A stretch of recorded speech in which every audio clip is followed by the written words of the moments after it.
이제 정말 어순순한 이런 때가 되었습니다. 사람들이 많이 가고 여기 학부학생 그룹은 다 비어서 저기 좀 이렇게 채워주신 분도 계시고 또 심심치 않게 또 부모님들도 오시고 방문자도 조금씩 오시고 그래서 항상 좋습니다.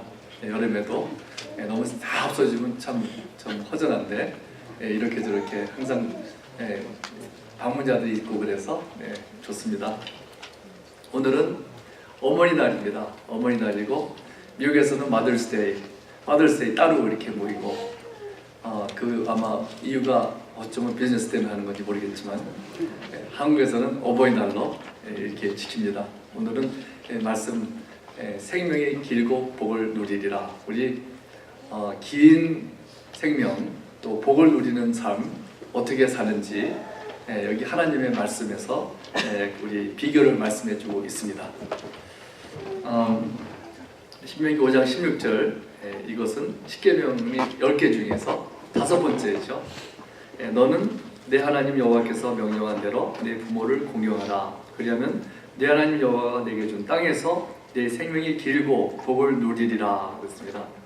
우리 십계명 첫 번째부터 네 번째까지는 하나님만을 섬기고 하나님을 사랑하고 공경하라 이런 말씀이라고 서머라이즈가 할 수가 있겠습니다. 그러나 5번째부터는 사람들하고 어떻게 관계를 맺어야 할지 그런 데한 계명입니다.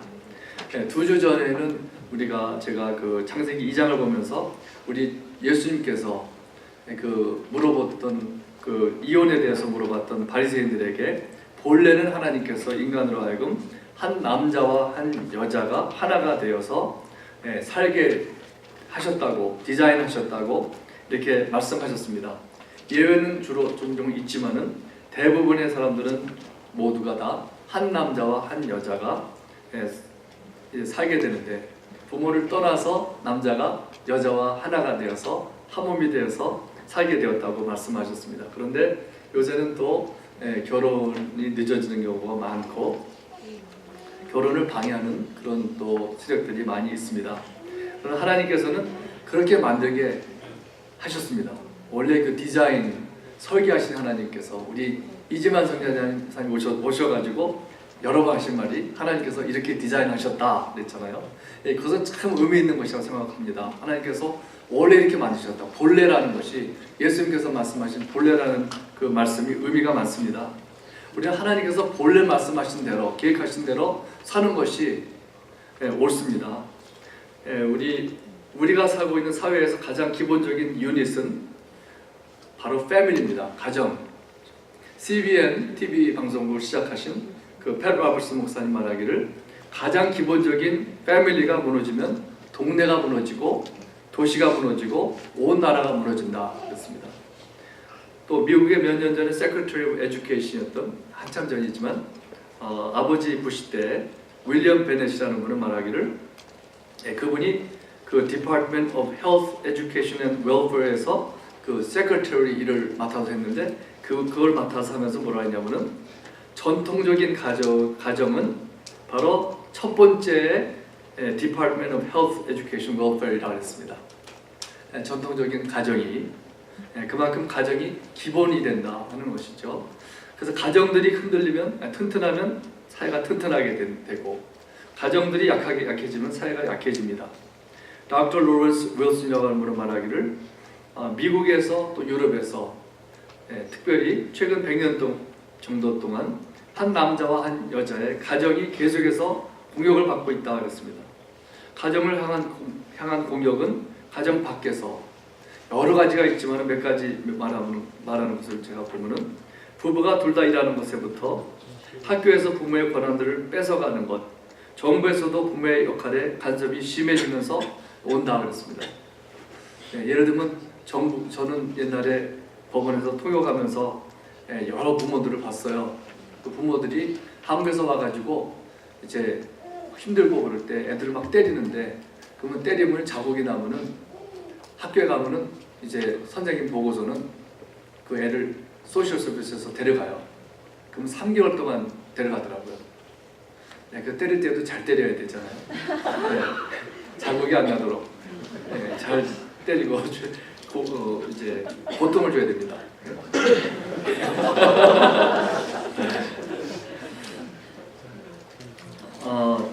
적그리스도적인 그룹들, 엔타이 크리스천 그룹들, 게이 라이츠 그룹들, 또 어떤 여성 그룹들, 가정에 대한 법들을 반대로 가게 한다 그랬습니다. 그래서 이분이 한 말인데 좀 아는 얘기지만 웰페어 시스템도 가정을 약하게 하는데 한몫한다 그랬습니다. 그 웰페어에 대한 거 어떻게 하느냐 하면은 예를 들면은 가정 안에서 애가 셋이 있으면은 그 베네피트가 얼마큼인데 가정 밖에서 싱글 맘이 애들을 셋을 낳으면 베네피트를 더 많이 줄 때 그러면 인센티브를 어떻게 주느냐? 그러면 결혼을 안 하고 애를 낳는데 더 돈이 많이 가는 거예요. 더 힘들 테니까 더 많이 주겠지만은 그렇게 함으로써 가정을 잘 붙드는데 도움이 안 되는 것입니다. 그러나 하나님께서 설계하신 한 남자와 한 여자의 가정을 장려하려면은 결혼 안에서 아이들을 낳을 때 경제적인 혜택을 주는 것이 가정을 더 튼튼하게 하겠죠. 그래서 모든 것이 그렇듯이 하나님께서 설계하신 대로 사는 것이 가장 좋은 것입니다. 하나님께서 우리를 지으신 대로 그 계획하신 대로 하는 것이 너무나도 좋은 방법이죠. 그러나 오늘의 학교에서 그렇게 가르치지는 않습니다. 저번 주에 제가 말씀드렸는지 잘 모르겠는데 캘리포니아의 뉴스 보니까 그 학교들이 그 섹스 에듀케이션이 포르노그래피가처럼 하고 그 얼터네티브 라이프 스타일을 갖다가 너무 강조해서 LGBTQ 거기서 이제 이런 다른 꼭 한 남자 한 여자만 가정이 아니고 한 남자 한 남자, 한 여자 한 여자, 한 남자 두 여자 뭐 이런 것도 다 여러 가지가 있다. 한 종류가 아니라 여러 가지가 있는데 그것도 얼터네티브 라이프 스타일이니까 인정해야 된다. 그걸 갖다가 아이들한테 유치원 아이들한테 그걸 가르쳐 준다고 합니다. 캘리포니아에 가려면은 그런 거 생각을 해야 돼요. 좋은 점이 많이 있지만은 그런 거 생각 안 하면은 애들 데리고 갈 때 참 애들한테 무엇을 가르치는지 생각을 해봐야 된다 생각이 듭니다. 그래서 하나님께서는 참으로 우리를 그렇게 디자인하신 것입니다. 가정을 디자인하신 거예요. 요새 우리가 역대상을 공부하면서 다윗의 생애를 좀 보고 있습니다. 다윗은 참 우리가 정말 하나님의 마음에 합한 사람, 그런 사람이 참 없죠. 배울 것이 참 많습니다. 그런데 우리 얼마 전에 어저께인가 새벽기도에 보니까는 다윗이 참 좋은 사람인데 보니까 부인이 7명이에요. 부인들이 7명. 그래서 그때 당시에는 솔로몬 같은 사람은 7명이 아니라 수백 명이죠. 그러니까 다윗은 적으니까 그래도 괜찮지만은 우리가 볼 때는 너무 많죠. 하나만 되면 되는데 이게 7명이나 돼서 그때 당시는 많이 그렇습니다. 그래서 어떤 사람들이 어떻게 하나님께서 그렇게 놔두실 수가 있을까? 성경 보면 그런데 하나님께서는 그런 컬처 이런 풍습 같은 거는 그렇게 관심이 없으시다는 건 아니지만 이렇게 문제를 안 삼으시는 것을 볼 수가 있어요. 그런데 다윗을 보면은 참 그로 인해서 아들들이 많이 생기고 식구가 많아져서 좋은 면도 있지만은 그것으로 인해서 얼마나 어려움이 많습니까? 아들들이 서로 막 죽이고 싸우고 부모를 공격하고 이런 것들이 많이 있죠. 왜 그런가 하면은 크게 보면은 하나님의 그 디자인한 대로 살지 않기 때문에 그때 모두가 그렇게 산다고 해서 그것이 옳은 것이 아닙니다. 놀몰이 될 수는 있을지 모르지만은 하나님께서 계획하신 것은 아니죠. 우리 야곱도 그렇습니다. 야곱도 아주 대표적인 사람이 되는데 야곱은 원래 라헬을 좋아했잖아요. 라헬을 좋아했는데 라헬의 아버지 라반이 그 언니가 아마 시집을 못 갈 것 같은지 언니를 갖다 집어넣어줬죠. 그래가지고 한 순간에 2명의 부인이 되었고, 그 다음에 여러분들 아시는 대로 그 라헬이 애를 못 낳게 되자 그의 몸종 빌하를 첩으로 주어서 또 아들을 낳게 돼서 세 번째. 그 다음에 또 레아가 자기의 몸종 실바를 야곱에게 첩으로 줍니다. 그래서 야곱에게는 그 덕분에인지 12 아들들이 생기지만 12지파가 생깁니다. 그러나 그 그 아들들이 많음으로 인해서 부인들이 4명이나 됨으로 인해서 얼마나 힘들고 속상하는 일들이 많은지 모릅니다. 자기가 자신 선택해서는 아니지만 그 주위에서 한 것으로 인해서 어려움이 참 많습니다. 왜 그런가 하면은 바로 다른 이유도 있겠지만은 하나님께서 본래 계획하신 대로 본래대로 하지 않았기 때문에 생기는 문제인 것입니다. 우리 하나님께서는 이스라엘 백성에게 십계명을 주셨고 생각해 보면은 그 모든 것이 다 우리를 위해서 주신 것입니다. 근데 많은 사람들은 이 십계명이 우리를 불행하게 하려고 하는 것을 생각하는 사람들이 있어요. 어떻게 그럴 수가 있는지 어떻게 보면 생각해 보면 이해가 안 되지만 우리 행복을 빼앗기 위해서 살인하지 말라고 했을까요? 살인을 할 수 있어야 되는데 못하게 하니까 행복을 뺏어갑니까? 간음하지 말라고 하신 것이 우리 일생 동안 한 여자와 한 남자하고만 사는 것이 지루한데 그 행복을 뺏어가기 위해서 간음하지 말라고 했을까요?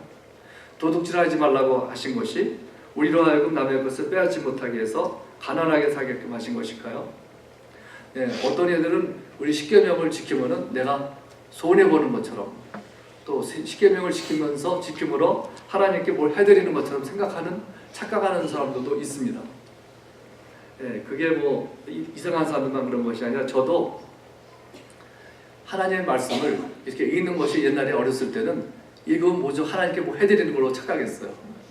오늘은 내가 할 거 했다. 4장을 읽었으니까 됐다. 어떤 때는 10장을 읽어서 하나님께 내가 큰일 해드렸네. 그래서 어떤 안 좋은 일 있으면 하나님 이래도 됩니까? 내가 한 것이 있는데 이런 생각. 우리의 근데 삶에서 그렇게 생각하는 사람들이 많이 있어요. 하나님 우리를 위해서 좋은 것인데 내가 뭘 하고서 기도도 그렇습니다. 내가 오늘 1시간 기도했는데 이렇게 해도 됩니까? 사실은 그게 다 우리를 위해서 좋은 거잖아요. 그래서 오늘 말씀은 너는 내 하나님께서 명령하신 대로 내 부모를 공경하라 했습니다. 이것이 우리를 위해서 좋은 것입니다. 이 공경하라고 말씀하신 것은 여기 명령한 대로 그랬죠. 명령한 대로. 이것은 해도 되고 안 해도 되고 초이스가 있는 것이 아니라 명령하신 것입니다. 에베소서 6장 1절에 보면 사도 바울은 말하기를 자녀들아 너희 부모를 주 안에서 순종하라. 이것이 옳으니라 그랬어요. 옳은 것이다. 사실 왜 순종해야 될까? 옳은 거 그냥 옳은 거예요. 그러니까 딴 거 없습니다. 딴 것도 이유가 있긴 있지만 여기 생명이 길고 복을 누리리라 이런 베네핏이 있습니다. 그러나 원래 그 처음에 순종해야 되는 것은 옳은 것이기 때문에 너무 당연한 것이고 마땅한 것이다 그런 말씀이죠. 왜 하나님께서 우리에게 부모를 공경하는 것이 마땅한 것일까요? 그것은 우리를 위해서 부모님들이 낳아주시고 어머니 낳아주시고 우리를 위해서 참 기르는데 얼마나 고생을 많이 하셨습니까? 우리가 세상에 처음 나올 때 혼자 살 수 있는 사람이 없죠. 혼자 태어나면서부터 가서 막 먹을 거 찾아서 먹은 사람이 있습니까? 짐승들은 있을 거예요, 그죠? 우리 요새 별로 좋아하지 않는 모기가 이제 나올 텐데, 모기들은 저는 몰랐는데 우리 관리인이 그러는데 이틀밖에 수명이 길지 않대네요. 이틀밖에 안 가는 거 들어보셨어요?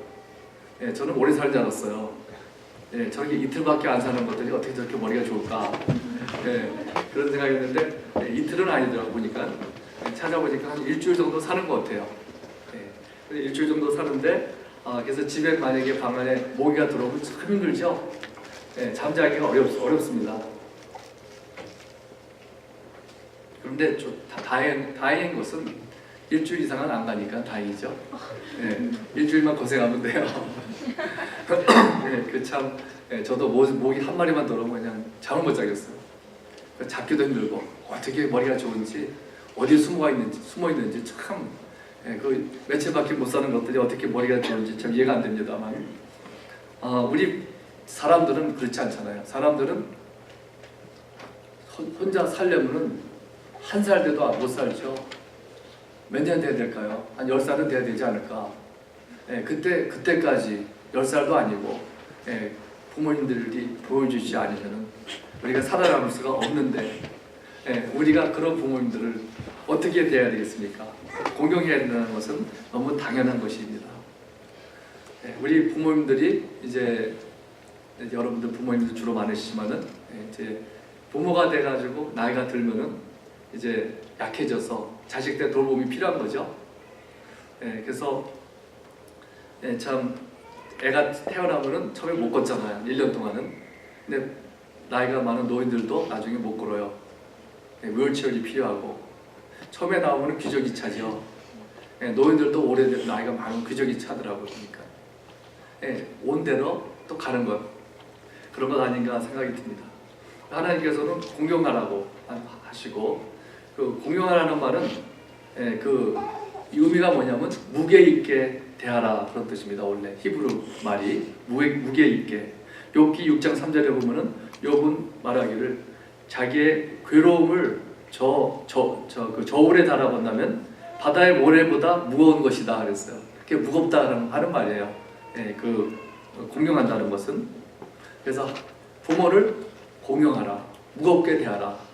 무겁게 대하라는 것은 아주 정성 있게 그 존경하며 무게 있게 대하라는 거죠. 한국 사전에 보면은 몸가짐을 공손히 하고 존경하라. 몸가짐을 공손히 하고 존경하라. 우리 부모님들은 막 대할 분이 아닙니다. 그냥 막 툭 치고 막 장난하고 장난도 할 수 있지만 머리 툭 친다든지 이렇게 되면은 공경이 아니죠. 친하다 그래가지고 금이 있어야지. 우리 가정에서 책임이 제일 많은 사람이 누구일까요? 영향을 제일 많이 주는 사람이 누구일까요? 아버지라고 합니다.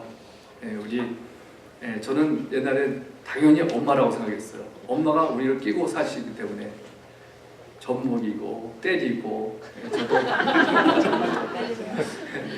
저도 저희 어머니에게서 말을 많이 맞았어요. 아픈 건 없었어요. 거의 조금씩. 저희 아버지는 한 번도 기억이 안 나요. 맞은 기억이. 그런데 누군가는 해야 되는 것 같아요.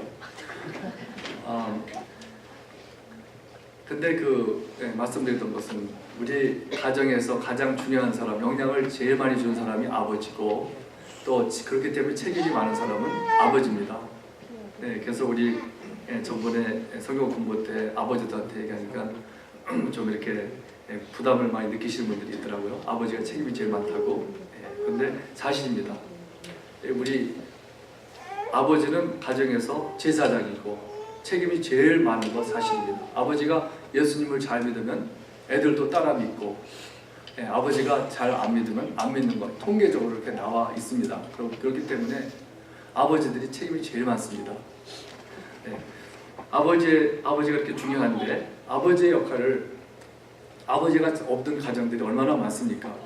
그래서 문제가 제일 많고 아까 말씀드린 것처럼 가정이 약해지면 사회가 약해져요. 가정이 튼튼하면 사회가 튼튼해지고 나라가 튼튼해지고 가정이 모든 것의 유닛이라는 것이 그런 말이죠. 그래서 거기에서 가장 중요한 역할은 아버지인 것입니다.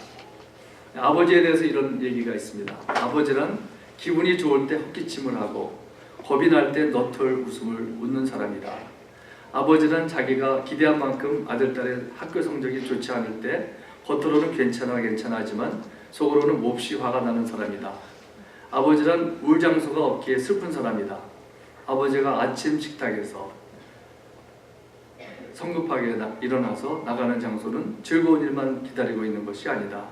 아버지는 머리 센 셋 달린 용과 싸우러 나간다. 그것은 피로와 끝없는 일과 직장 상사에게서 받는 스트레스다. 아버지란 내가 아버지 노릇을 제대로 하고 있나, 내가 아버지다운가 하는 자책을 날마다 하는 사람이다. 아버지란 자식을 결혼시킬 때 한없이 울면서도 얼굴에는 웃음을 나타내는 사람이다. 아들, 딸이 밤늦게 돌아올 때 어머니는 10번 걱정하는 말을 하지만 아버지는 10번 현관을 쳐다본다. 아버지의 최고의 자랑은 자식들이 남의 칭찬을 받을 때다. 아버지가 가장 꺼림질하게 생각하는 속담이 있다. 그것은 가장 좋은 교훈은 손수 모범을 보이는 것이다 라는 속담이다. 더 많아요. 제가 너무 길어서 거기까지만 읽어드리겠습니다. 아버지 학교에서 이런 글이 나왔어요. 그래서 아버지가 참 책임이 많기 때문에 또 힘든 것 또 사실입니다. 책임이 많잖아요. 모든 게 블레임이 우리한테 가는 거예요. 아버지만 또 그런 것이 아니라 어머니도 철학자 베르그송은 어머니에 대해 이런 글을 썼습니다. 어머니의 웃음에는 신비한 힘이 있다. 어머니의 웃음은 어린애의 불안을 없앤다. 어머니의 웃음은 어린애의 공포심을 없앤다. 어머니의 웃음은 어린애의 절망을 없앤다. 어머니의 웃음은 어린애의 걱정을 없앤다. 엄마의 얼굴에 따뜻한 웃음의 꽃이 필 때 어린애는 인생의 행복을 느낀다. 어머니의 웃음을 보지 못하고 자라난 어린애는 불행하다. 그는 햇볕을 보지 못하고 응달에서 자라는 화초처럼 시들하고 생기가 없다. 어머니의 웃음 속에는 신비가 있다. 좀 더 길지만 그것도 끊겠습니다. 근데 계속 보면 웃음에 대한 거예요. 왜 그럴까? 우리 어머니들이 웃는 모습이 참 좋은 것 같아요. 힘이 있고 참 가정을 평안하게 해주고. 그래서 우리 아버지들이 우리 어머니들한테서 가장 원하는 거 뭔지 아세요? 가정에 평안한 모습을 원한다고 합니다. 편안하고 안정감 있는 것. 그러면 오늘 말씀에서 자녀가 부모님을 공경할 때 받게 되는 복이 무엇인가 잠깐 보겠습니다. 그것은 오늘 제목에서 말한 것처럼 생명이 길고 복을 누리리라. 우리가 오래 살고 싶고 또 잘 살고 싶고 복된 삶을 살고 싶죠. 오래 살고 싶으면 어떻게 합니까? 보통 운동을 많이 해야 되죠. 운동을 많이 하고 음식을 잘 가려서 먹고 건강한 음식을 잘 먹고 스트레스 없이 살고. 그런데 하나님의 말씀에서는 우리 다른 프리스크립션이 있습니다. 그것은 바로 부모님을 공경하는 것이라고 말씀하고 있죠. 그럴 때 오래 살고 복 있는 삶을 사는 것입니다.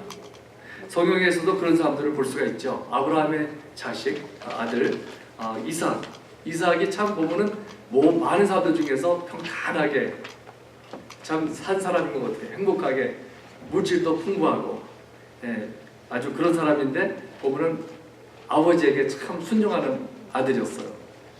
특별히 창세기 22장에 보면은 아브라함이 아들을 묶어가지고 하나님께 드리려고 했을 때 버티지 않고 반항하지 않고 순종하는 것을 볼 수가 있습니다. 죽는 데까지 순종했던 이삭이 있죠. 그래서 그런지 이삭은 통통하게 평안하게 오래 잘 삽니다.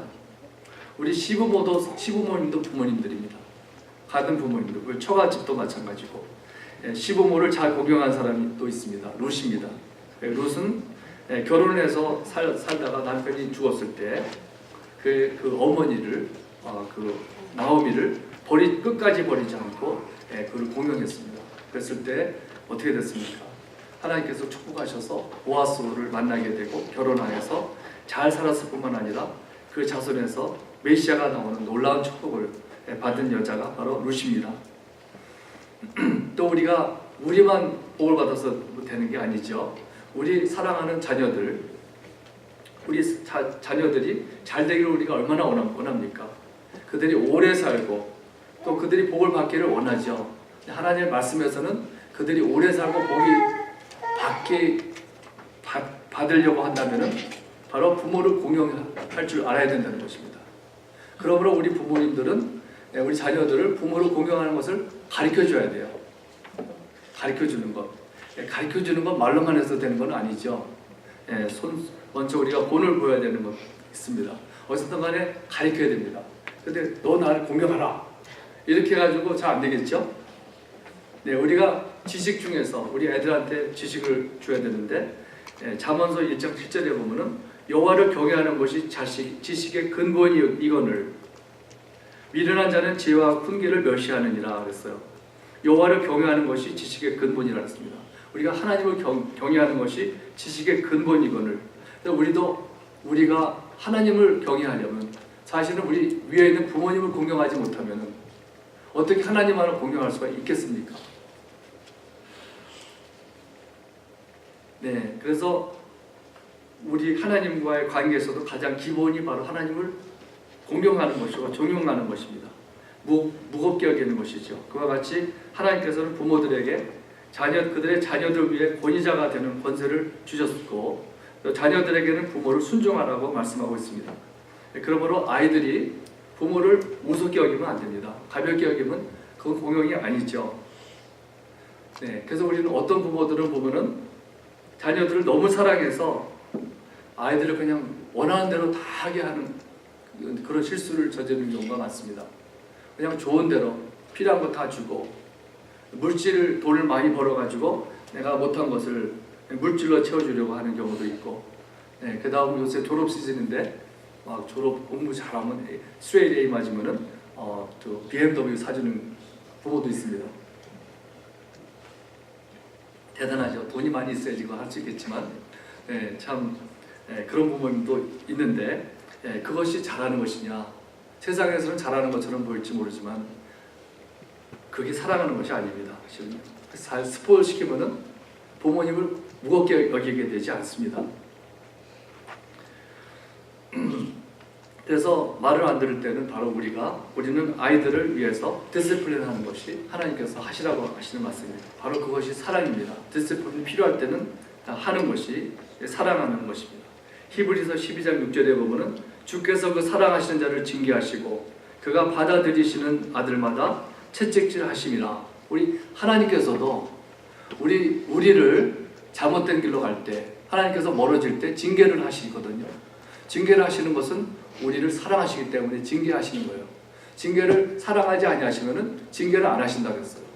우리 부모님들도 우리 아이들을 갖다가 사랑하기 때문에 그들이 잘 되기 위해서 바로 잘못된 길로 갈 때 징계를 하는 것입니다. 말 안 들을 때 징계를 하는 것입니다.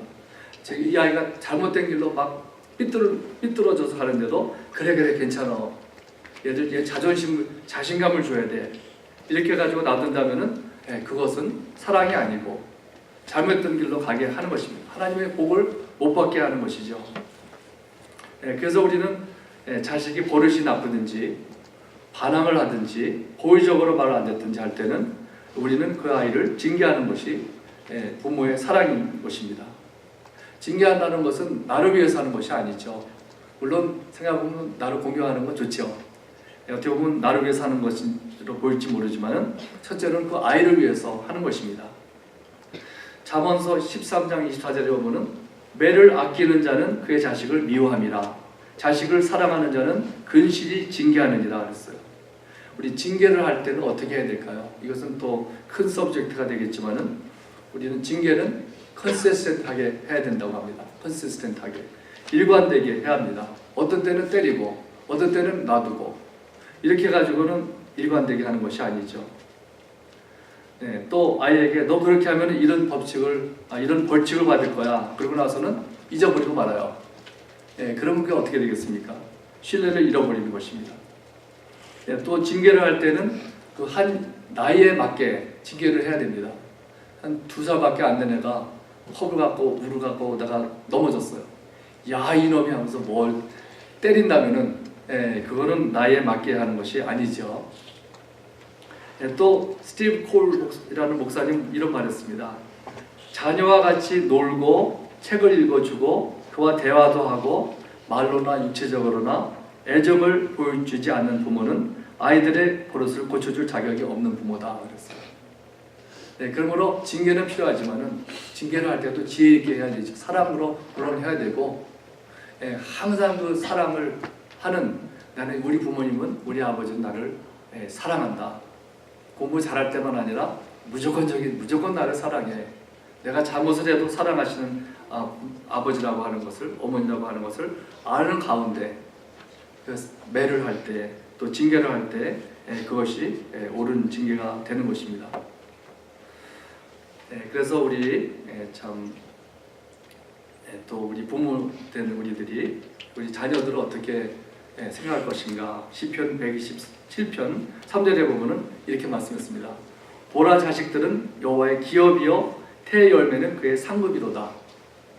우리 자식들이 요새는 부담되는 시대에 살고 있죠. 그래서 하나만 낳고 안 낳기도 하고 이러다가 이제 이 세상이 어떻게 될지 점점 노인들만 많아지고 그런 한국이 된다 그러죠. 그러나 하나님의 말씀에서는 이 자녀가 복이라 그랬어요. 기업이 되고 여호와께서 주신 기업이고 태의 열매는 그의 상급이로다. 우리 하나님의 말씀은 우리 자녀들은 우리에게 주신 선물이고 선물입니다. 상급이기 때문에 이건 우리에게 주신 참 특권이고 좋은 그런 선물입니다. 기쁜 일입니다. 그래서 우리는 저 하나님 말씀대로 우리 생각을 좀 바꾸는 게 좋죠. 우리 아이들 부담된 거로 생각하지 말고 하나님께서 주신 선물 얼마나 감사한지 우리 아이들이 우리에게 부모들에게 상급이 되고 기쁨이 됩니다. 즐거움이 되고 나중에 친구가 되고 동역자가 되고 그것이 바로 우리 자녀들입니다. 그래서 우리들과 우리 자녀들 다 정말 하나님 말씀에서 말한 것처럼 부모님을 공경하여서 참 오래 살고 복을 누리는 우리와 자녀들이 되기를 바랍니다.